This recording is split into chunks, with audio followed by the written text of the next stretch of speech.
ഇന്ന് big boss ഹൗസിൽ ഒരു ഗെയിമാണ് കാണിക്കുന്നത്. 2 കൈകളിലും തലയിലും കുടത്തിൽ വെള്ളം വെച്ച് കൈമുട്ട് മടക്കാതെ കൂടുതൽ സമയം നിൽക്കുന്നവരാണ് വിജയി. എന്നാൽ നിൽക്കുന്നവരുടെ കൂട്ടത്തിൽ ക്യാപ്റ്റനായ ജിൻഡോ ജാസ്മിനെ തന്നെ ടാർഗറ്റ് ചെയ്യുന്ന പോലെ തുടക്കം മുതൽ ജാസ്മിൻ എന്ന് വിളിച്ചുകൊണ്ട് ഓരോന്ന് പറയുകയാണ്.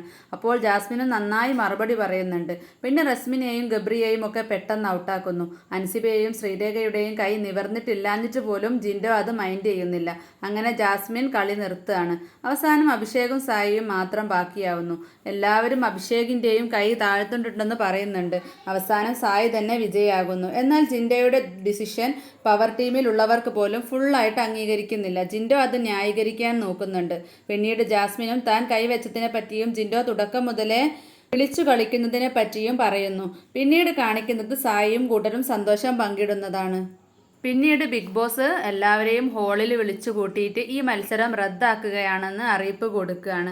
കാരണം ഈ മത്സരം വേണ്ട രീതിയിൽ ജിൻഡോ ഗൈഡ് ചെയ്തിട്ടില്ല എന്നുള്ളതാണ്. ഈ മത്സരം നിയന്ത്രിക്കേണ്ടത് പവർ ടീം മാത്രമാണെന്നും കൈ ഒരു പരിധിയിൽ കൂടുതൽ താഴ്ന്നാലോ കുടം വീണാലോ കൈ മടക്കിയാലോ മാത്രമേ ഔട്ടാവുകയുള്ളൂ എന്നും പറയുന്നു. പിന്നീട് സിബിൻ ജിൻഡോയ്ക്ക് കാര്യം കൂടുതൽ മനസ്സിലാവാത്തതുകൊണ്ടാണ് അങ്ങനെ സംഭവിച്ചതെന്നും ഇനിയുള്ള മത്സരത്തിൽ 2 വാണിങ്ങും 3ാമത് ഔട്ടുമാണെന്ന് പറയുന്നു.